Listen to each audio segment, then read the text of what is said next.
अच्छा भाई, बिस्मिल्लाहिर्रहमानिर्रहीम। हमने जो अभी देख रहे थे उसमें ये क्वेश्चन जो है ये हमने कंप्लीट कर लिया था। इसकी कंप्लीशन के बाद ये आप जो हम करने के लिए जा रहे हैं, यानी कि यहाँ तक आपका ERQ इलेक्ट्रोस्टैटिक्स के अंदर से कंप्लीट हो जाता है। अब हमारे पास last topic ERQs current electricity का रह गया है। अच्छा, इसमें से जो रह जाएगा वो भी फिर हम बाद में किसी न किसी वक्त किसी न किसी तरीके से करते रहेंगे। अब देखिए भाई, derive an equation for equivalent resistance of 3 resistances connected in parallel. तो ये बुक का ही है, पूरी डेरिवेशन आपने करनी है कि आप क्या करेंगे कि पहले 3 रेजिस्टेंसेस पैरेलल कनेक्ट करेंगे, फिर इनको आप क्या करेंगे, बैटरी से कनेक्ट करेंगे। इसका वोल्टेज V है, ठीक है, प्लस माइनस। ये रेजिस्टेंस R1, ये रेजिस्टेंस R2, बेटा ये रेजिस्टेंस R3, ठीक है। ये क्या कह रहे हैं, कौन सी कनेक्शन में, पैरेलल। तो अब आप यहाँ पे देखिए कि करंट डिस्ट्रीब्यूट हो जाएगा, ऊपर I1 जाएगा, यहाँ पे I2 आएगा और यहाँ पे I3, और वोल्टेज क्या रहेगा, रिमेन्स सेम। तो अब आप यहाँ पे बताइए कि जो चीज चेंज हो रही है वो क्या है, I है। तो I से ही कैलकुलेशन लेके चलेंगे, I1 plus I2 plus I3। अब बताइए आपका फॉर्मूला क्या है, V is equal to IR। तो I is equal to V upon R। तो बताइए अगर मुझे I लिखना है तो मैं क्या लिखूंगा, V अपॉन R। I1 लिखना है तो V1 अपॉन, I2 लिखना है तो V2 अपॉन, और I3 लिखना है तो V3 अपॉन। अब आपको याद है कि यहाँ पे वोल्टेजेस सारे के सारे आपस में क्या हैं, same. V1 is equal to V2 is equal to V3 is equal to V। तो इसका मतलब क्या हो गया कि V अपॉन, बेटा V अपॉन R ऐसा ही होगा, इज इक्वल टू, ये हो जाएगा V upon R1, V over R2, V over. अब V कॉमन ले लीजिए। जब आप कॉमन लेंगे तो यहाँ पे V अपॉन R ऐसे ही रहेगा। V कॉमन आ गया तो 1 अपॉन R1, R2। अब ये हम क्या करेंगे, V से V को कैंसल कर देंगे। तो आ जाएगा 1 upon R is equal to 1 upon R1 plus 1 upon R2 plus 1 upon R2। समझ गया भाई, ये आपका पैरेलल कॉम्बिनेशन, ठीक है भाई, समझ गए। आगे चलिए, कैलकुलेट। सुने, यहाँ पे कोई न्यूमेरिकल नहीं था। अब मैं कर देता हूँ क्वेश्चन, आगे आप वीडियो में देख लीजिएगा, ठीक है ना। अच्छा देखिए भाई, अगला देखें क्वेश्चन जो है ये 2010 में जो आ रहा है वो कॉम्बिनेशन के अंदर question, calculate the total resistance, यानी कि आपको क्या मालूम करना है,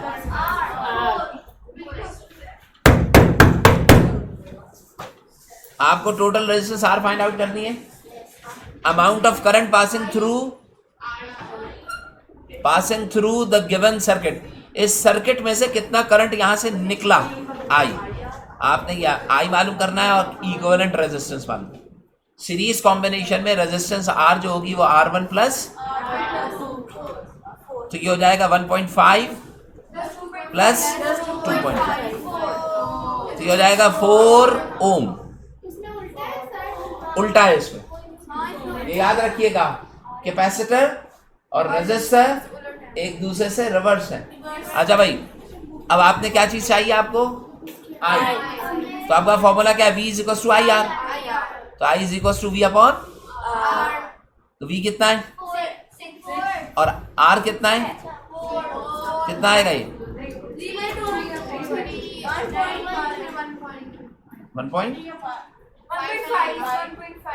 1.5। अब अरे करंट आ गया 1.5 एम्पियर, कितना आ गया 1.5 एम्पियर। अब ये जो करंट 1.5 एम्पियर गया है, यहां से जब इस रेजिस्टर से गुजरेगा तब भी उतना ही होगा, इधर से गुजरेगा तब भी उतना ही होगा, और वापस लौट आएगा तब भी उतना ही होगा। तो करंट चेंज नहीं होगा। अब दूसरी बात, मैं यहाँ पे ड्रॉप ऑफ पोटेंशियल भी निकाल सकता था। यहाँ पे वोल्टेज क्या है, V2 है, और यहाँ पे वोल्टेज क्या है, V। अब बताओ ये कितना है, इसका कुछ इधर ड्रॉप होगा कुछ इधर। अब बताओ इक्वल तो ड्रॉप नहीं होगा, रेजिस्टेंस सेम नहीं है। जो रेजिस्टेंस ज्यादा होगी वहां पे ड्रॉपेज क्या होगा, ज्यादा। तो इसका मतलब क्या है, 6 में से ज्यादा यानी कि मोर देन 3 वोल्ट इस पे ड्रॉप होगा। अगर मुझे निकालना है तो बताइए ये क्या V2 है ना, V2 is equal to I2R2 ऐसे ही लिखूंगा। तो बताइए I2 कितना है, करंट जो पास हो रहा होगा वो वही 1.5 होगा। तो 1.5 मल्टीप्लाई बाय इसकी रेजिस्टेंस कितनी है, क्या आंसर आएगा? हाँ भाई 3.75 वोल्ट। ये क्या आ गया, V2 आ गया। अब अगर ये V2 आ रहा है तो इसका मतलब क्या हो गया कि V2 के बाद अगर मैंने V1 मालूम करना है तो माइनस कर लीजिए आप, V माइनस V2, यानी कि 6 में से 3.75 को क्या कर दें, वोल्ट। ये वोल्टेज होगा किस चीज का, ड्रॉपेज वोल्टेज, या वोल्टेज ड्रॉप होगा ओवर रेजिस्टेंस R1। बताओ R1 पे कम और R2 पे ज्यादा ड्रॉप क्यों आ रहा है? हाँ, क्योंकि R2 की रेजिस्टेंस क्या है, ज्यादा है, और R1 की रेजिस्टेंस उससे रिलेटिवली कम है। समझ गए? अब ये पूरा सर्किट सॉल्व हो गया, इसमें आप कोई ऐसी चीज नहीं रही है। मुझे सारे वोल्टेजेस भी बताएं, मुझे सारे करंट भी बताएं, सारे रेजिस्टेंसेस भी, combined voltage, combined current and combined resistance. ये देखे भाई,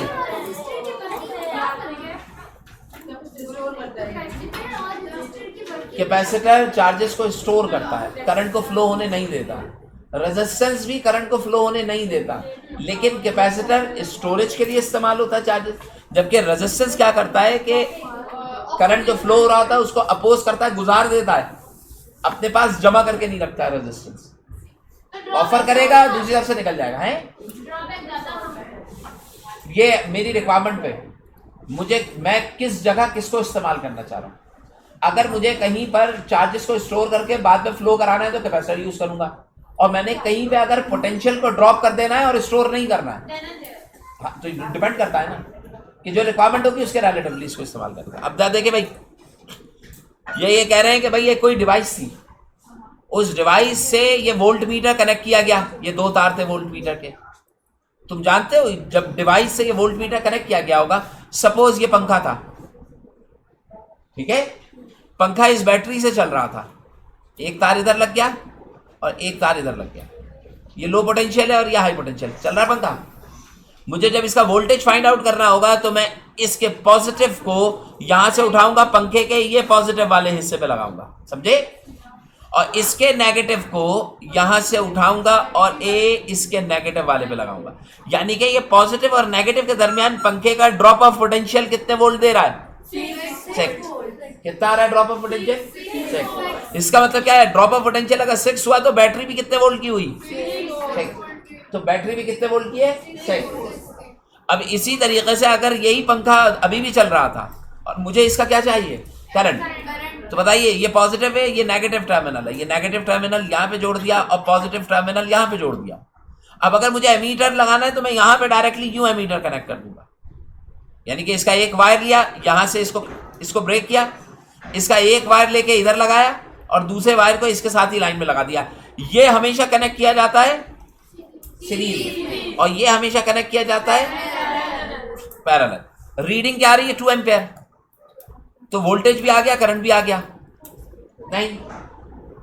तो अब बताइए, अगर आपने आगे चल के पावर कोई पूछ ले आपसे तो आप क्या कहिएगा, P is equal to V into I, तो क्या हो जाएगा, 6 multiply by 2 is equal to 12, क्या पावर नहीं, 12 वॉट। अब देखिए, calculate the power dissipated in the resistor and the energy used in units when 3 kilowatt room heater is turned on 4 hours. भाई देखिए, आपको V और I दिया हुआ है, VI के थ्रू आपने पावर निकाल ली इन यूनिट्स व्हेन इतने किलोवाट रूम हीटर की पावर कितनी दी गई है, ये एक अलग से सवाल है। आपको रूम हीटर की पावर कितनी दी गई, पहले कितनी आ रही थी, जो दूसरा इक्विपमेंट था उसकी 12 थी। अब ये कह रहा है कि एक और रूम हीटर है मेरे पास, उसकी पावर कितनी दी गई, 3 किलो वॉट। तो बताइए P आ गया 3 किलोवाट। अब ये 3 किलोवाट रूम में कितनी देर इस्तेमाल हो रहा है? 4 घंटे के लिए, यानी कि टाइम इन आवर्स कितना दिया गया? 4 आवर्स। आपसे कह रहे हैं कि ये तो रजिस्टर के अंदर आ गई। एंड एनर्जी, अब आपको क्या बतानी है? इसकी एनर्जी क्या बतानी है? एनर्जी। तो अब ये बताइए कि एनर्जी पावर जो होती है वो क्या होती है? Work done per unit time, कि नहीं? समझे? यानी कि पावर और वर्क दोनों एक दूसरे से ऐसे ही लिंक है जैसे डिस्टेंस और वेलोसिटी है। जैसे वेलोसिटी और एक्सेलरेशन है, ऐसे ही एनर्जी और पावर है। अब बताइए अगर मुझे वर्क डन या एनर्जी निकालनी हो, वर्क डन होगा या इसको मैं क्या कहूंगा? सेम होते हैं ना दोनों, तो वो बराबर होगा P मल्टीप्लाई बाय T। अब बताइए पावर कितनी दी गई है? 3 किलोवाट। तो 3 का मतलब क्या हो गया? 3 किलो का मतलब क्या हो गया? इंटू 10 की पावर मल्टीप्लाई बाय टाइम कितना दिया गया? 4 घंटे। कितना? 4 आवर्स। 1 घंटे में कितने सेकंड्स होते हैं? ये कर लें, ये जूल्स में आ जाएगी एनर्जी। समझ गए? समझ गए? ये जूल्स में आपके पास क्या आ जाएगी? एनर्जी। अच्छा, ये आंसर आएगा आपके पास किसमें? जूल्स में। अगर ये कहता आपसे कि भाई इसकी कोई कमर्शियल यूनिट के अंदर निकाल के बताओ। कमर्शियल, आप जानते हैं कमर्शियल यूनिट क्या होती है? Kilowatt hour. सुन लो, मैं फिर से बता रहा हूं, इस क्वेश्चन में कहीं पर भी कमर्शियल यूनिट नहीं होगा। नहीं, यहाँ पे कहीं नहीं मेंशन है कि कमर्शियल यूनिट में करें। लेकिन अगर ये कहता है कि calculate the energy utilise by the equipment in commercial unit, तो कमर्शियल यूनिट क्या थी? Kilowatt hour. अब जब मैं किलोवाट आवर में दिया हुआ है तो मुझे बताइए पावर कितनी? आपके पास फॉर्मूला क्या होता है? पावर, यानी कि ऐसे लिखते हैं ना आप लिखते हैं power multiply by time divided by 1000। ऐसे ही था। ये जो किलोवाट आवर है इसका फॉर्मूला क्या होता था? जो हमने कमर्शियल यूनिट देखी थी, इसका फॉर्मूला आपने क्या लिखा था? कि kilowatt hour is equal to P multiply by T divided by 1000। तो अब ये बताइए पावर कितनी दी गई है? 3000। ऐसा ही है। मल्टीप्लाई बाय टाइम कितना दिया गया? 4 घंटे। और डिवाइडेड बाय टाइम कितना है? ये आपको 1000। अब ये इससे ये कैंसिल हो गया।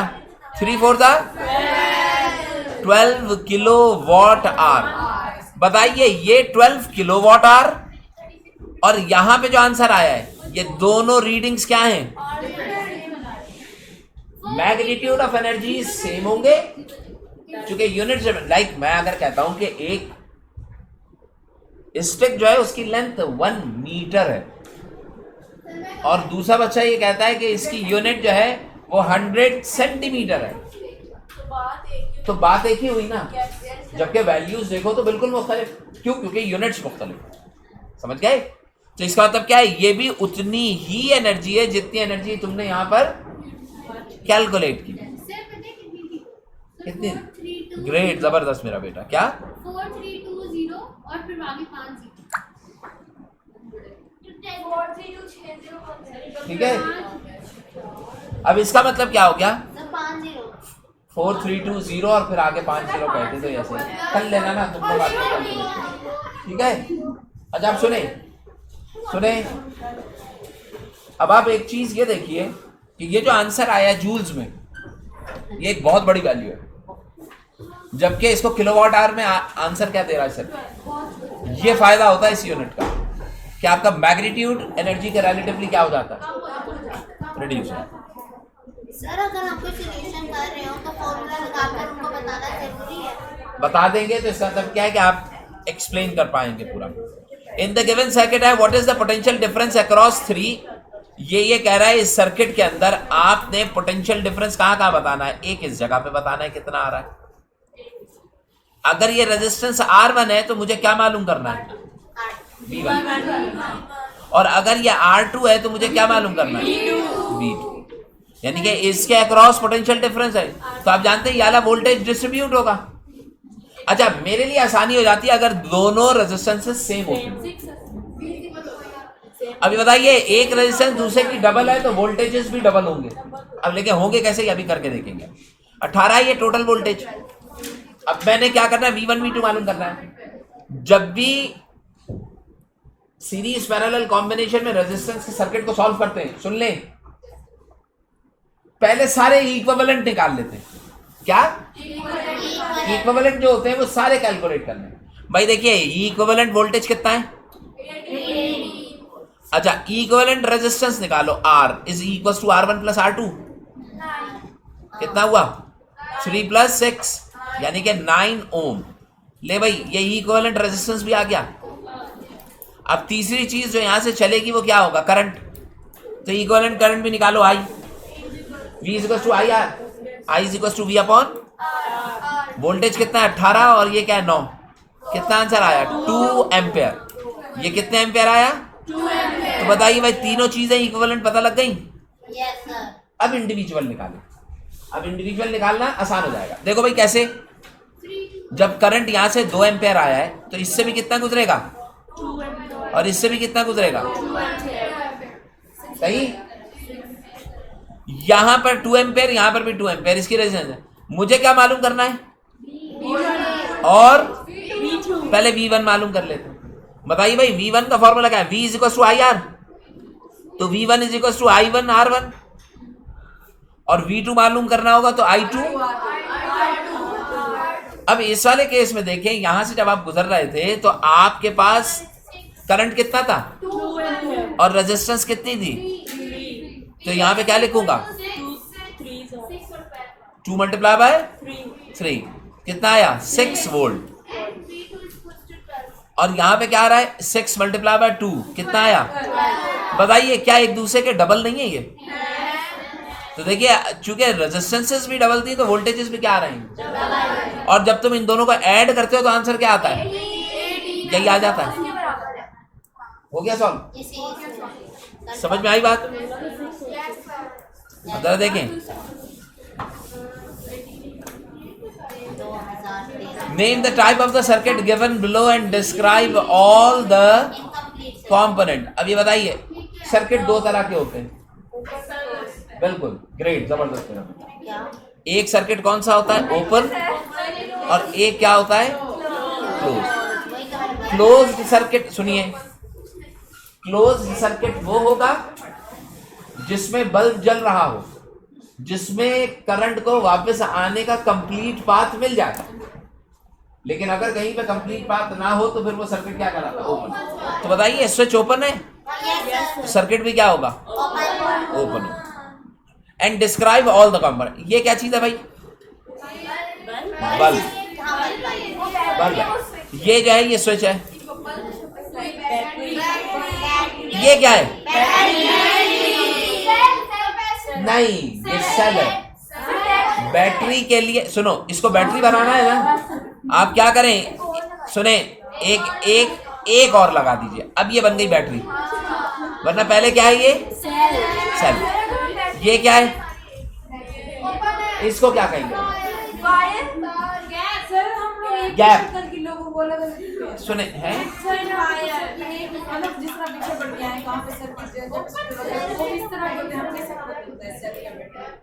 मेरी बात समझेंगे ना तो समझ में आ जाएगा। समझे? देखो, इधर देखिए, यहां पर सिर्फ एक लाइन दी गई है ना, एक पॉजिटिव एक नेगेटिव। इसका मतलब क्या है? सिर्फ एक सेल है। जब सेल को कंबाइन करते हैं तो बैटरी बनती है। 2 सेल मिलके एक बैटरी बनाता है। नहीं समझे? तो यहाँ पे चूंकि लाइन एक ही है, लिहाजा मैं इसे सेल कहूंगा, बैटरी। लेकिन अगर ये लाइन दोबारा से यहाँ पे ऐसे और ऐसे और ऐसे करें, अब ये बैटरी बन जाए। गलत है। अच्छा, आप एक और चीज सुने, इसको क्या कहूंगा मैं? स्विच। तो ये आप कह रहे हैं इसे गैप है। अच्छा, जब मैं गैप कर, अच्छा ये बताइए, सर्किट ओपन है क्लोज है? वजह ओपन की है कि ये यहां से भी ओपन है और इधर भी ओपन है। नहीं। अब जरा सुने, सर्किट को अगर मैंने ओपन कर दिया तो करंट फ्लो हो पा रहा है?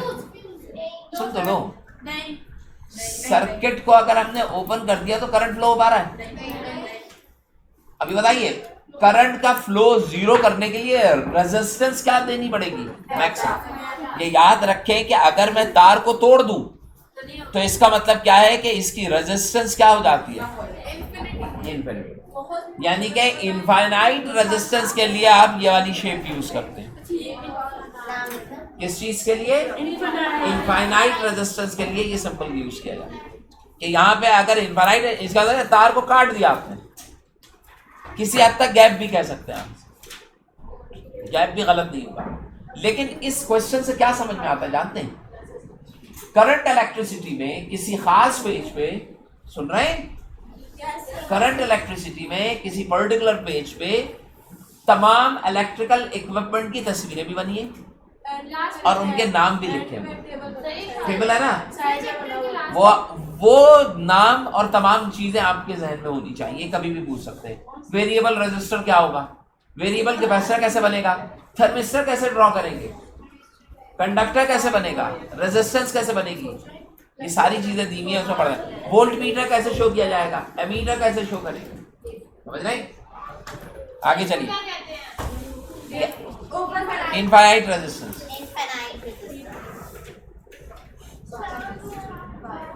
अच्छा भाई, क्या कह रहा है ये? In the given diagram the bulbs are joint in series. ये दो बल्ब हैं जिसको हम इन्होंने क्या किया? सीरीज में जॉइन किया। अब ये बताइए, मैं इस सर्किट को सॉल्व करने जा रहा हूं।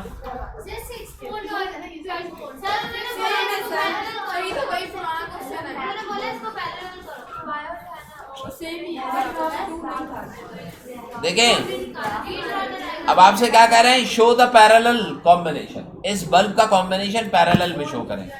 तो ये तो आसान सा है। देखिए बल्ब कैसे बना हुआ है, जैसे ड्रॉ किया वैसे ही ड्रॉ करें। बल्ब ऐसे भी ड्रॉ होता है, तो पैरेलल, हाँ बिल्कुल, जो रेजिस्टेंस से कहा था, ये ऐसे ही दिया हुआ है। ऐसे कर लें, ये पहला बल्ब आया, ये दूसरा बल्ब आया, और यहाँ से आपने क्या कर दिया इसको? या क्या सर, दो लगेंगे, बैटरी है सर। अब मुझे बताइए, एमीटर मुझे बैटरी से निकलने वाले करंट को मेजर करना है। करंट कहाँ से निकलेगा? इस पॉजिटिव से। तो उसको मेजर करने के लिए एमीटर कहाँ लगा होना चाहिए? समझ गए? अगर मैं यहां पर भी लगाता तो भी ठीक था। अगर मैं यहां लगाऊंगा तो सिर्फ बल्ब 1 में से करंट पास होगा, और यहां लगाऊंगा तो 2 के लिए। सर, दो नहीं लगा सकते? अच्छा, मर्जी, आप 10 लगा दें। Calculate the effective resistance of both the circuits. अब इफेक्टिव रेजिस्टेंस बतानी है आप। अब इफेक्टिव रेजिस्टेंस, शक्ल तो सही बना ले बेटे। इफेक्टिव रेजिस्टेंस आप फाइंड आउट करने के लिए क्या करेंगे? देखिए, इसकी इफेक्टिव रेजिस्टेंस बनाएंगे, सीरीज है R = R1 + और इसके लिए 1/R इज इक्वल, अब 3 और 6 है 9 ओम। और यहाँ पे क्या होता है? R = R1 R2/R1 +, तो क्या हो जाएगा? 3 × 6/3 + 2 ओम। तो यहाँ पे रेजिस्टेंस देखिए, यहाँ पे रेजिस्टेंस रिड्यूस हो गई, यहाँ पे रेजिस्टेंस इंक्रीज हो गई। तो ये रेजिस्टेंस इसके